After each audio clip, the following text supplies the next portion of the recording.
관련된 물질이 97명은 사망, 3명만 살려요. 일본은 생존율이 몇 프로인지 아세요?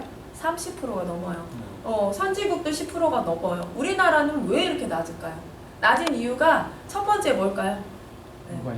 무관심. 네. 그쵸. 무관심도 있고, 무관심하다 보니까 심폐소생술을 내가 골든타임 4분 이내에 심정지한테한테 내가 심폐소생술을 해주지 않으면은요, 뇌로 가는 산소 공급이 1분씩 지체될 때마다 뇌 조직이 10%씩 죽어요.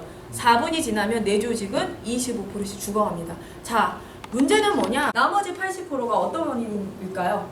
심근경색. 심근경색, 네, 뇌경색, 고혈압. 도전산업. 자, 이게 우리 혈관에 우리는 제공하고 있어요. 우리 선생님들 스트레스 받으시면 뭐 드시면서 푸세요?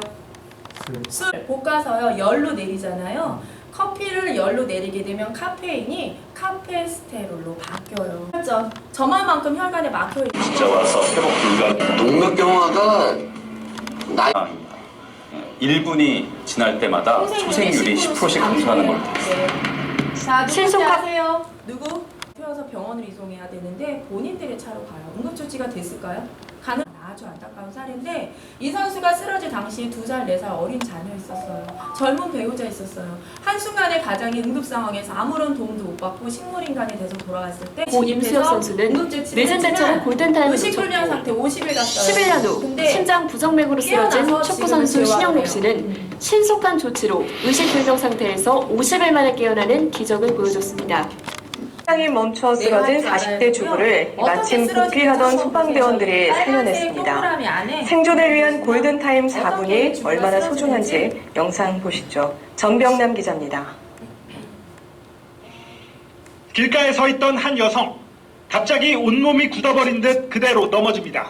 어떻게 쓰러져요? 40대 여성 이모 씨는 지난달 말 인천 연수구의 한 길가에서 급성 심정지 인형 맞죠? 저 주부가 쓰러지기 교육 해드리도록 할게요. 우리 선생님 너무 앞에서 찍어. 호흡 확인하기 전에 가장 먼저 해야 되는 건 뭐다? 119 신고. 왜? 교통 상황이나 환경에 따라서 출동하는데 너무 오래 걸리고 그러면서 확인을 해요. 여보세요? 여보세요? 괜찮으세요? 네, 목소리를 크게 하는 거 이 사람 귀에다 대고 하는 게 아니라 불이야 외친 거랑 같아요. 외부에서 쓰러졌을 때는 도와주세요, 도와주세요 그 의미랑 같아요. 근데 가정에서 쓰러졌는데 여보세요, 여보세요 이렇게 할 필요 있나요? 아니죠. 옷을 찢고 젖꼭지, 팔 안쪽, 허벅지 안쪽 세게 꼬집어요. 아무런 반응이 없다 그러면 의식이 없다라고 판단하시면 돼요. 골든타임 4분이요? 엄청 빨리 지나가요. 네. 빠르게 확인하시고 의식이 없네. 그 다음에 호흡, 숨을 쉬는지는 어떻게 확인할까요? 어떻게 배우셨어요? 가슴에 손을 대볼까요? 네. 또 어떻게 확인할까요? 숨 쉬는지. 귀로 대볼까요? 눈으로 보고. 네.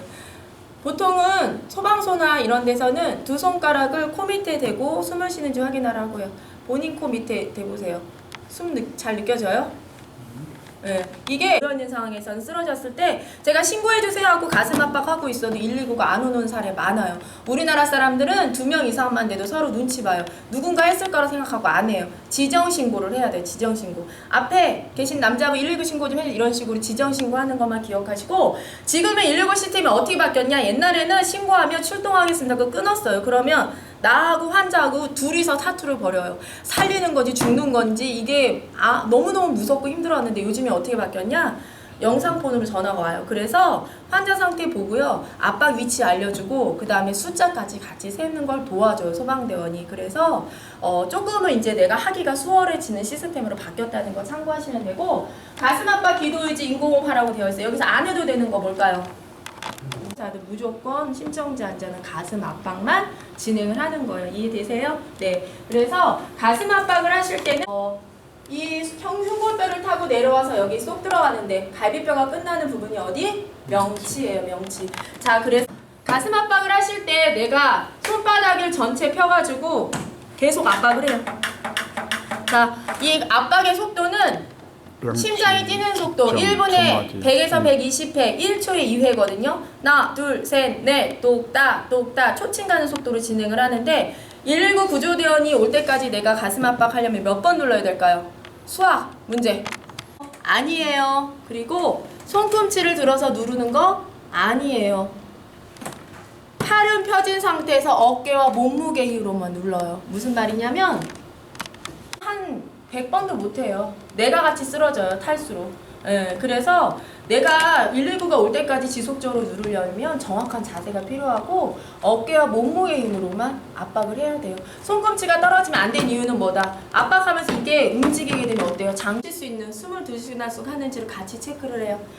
하나, 둘, 셋, 넷, 다섯, 5초간 가만히 느끼고 봤을 때 아무런 반응이 없어. 응급 상황이야. 그러면 119 지정 신고해야 되죠. 앞에 조끼 입으신 여자분 일을 쓸 수가 없어요. 그리고 깍지를 끼고 내려와도 되지만 저는 전문가니까 정확한 위치를 잡지만 일반인들은 힘들어요. 그래서 먼저 명치기점 몇 마디 위? 두 마디 위 지점에 압박할 손을 먼저 대세요. 압박할 손꿈치를 먼저 가져다 대세요.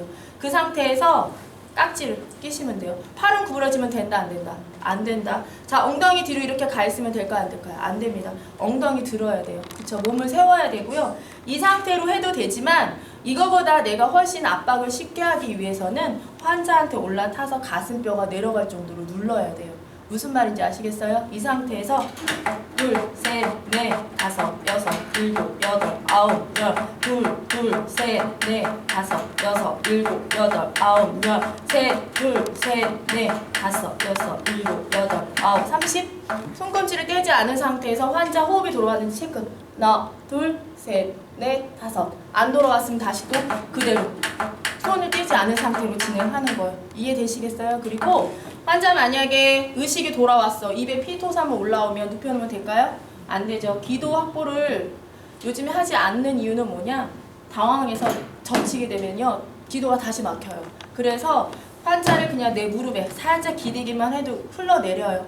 그래서 흘러내릴 수 있도록 하고 회복의 자세를 취해주시면 되는 거. 이해되시겠어요? 하실 수 있으시겠어요? 이따가 그러면 제가 이론은 참 쉬워요, 그쵸? 예, 근데 인간은요, 실제로 보면은 가슴에 불도 안 들어와요. 그리고 딱딱딱딱 느낌도 안 나거든요. 인간을 하게 되면은 장기가 있기 때문에 막 출렁거려요. 그렇기 때문에 실습이 있을 때마다 어느 정도 깊이까지 들어가는지 해놔야지 내가 응급상황을 살 수 있어요. 그리고 실제로 우리나라 사람들이 응급상황이 됐을 때 자리를 많이 피하게 되는 이유 뭐냐? 나는 살리려고 했는데 이 사람이 사망했어요. 그러면 누구 책임으로 돌아올 것 같아요? 누구 책임?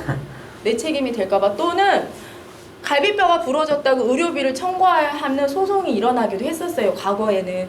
그러다 보니까 아직까지 모르시는 분들은 아유 괜히 이거 잘못 건드렸다가 내가 또 이런 책임을 지게 될까봐. 또는 여성분들 같은 경우에 남자분이 옷을 찢고 압박하게 됐을 때 나중에 성희롱 성추행으로 뭐 될까봐 쉽게 손을 못 대는 사례가 많아요. 그런데 걱정 안 하셔도 되는 게 뭐냐? 2008년도부터 법이 지정됐어요.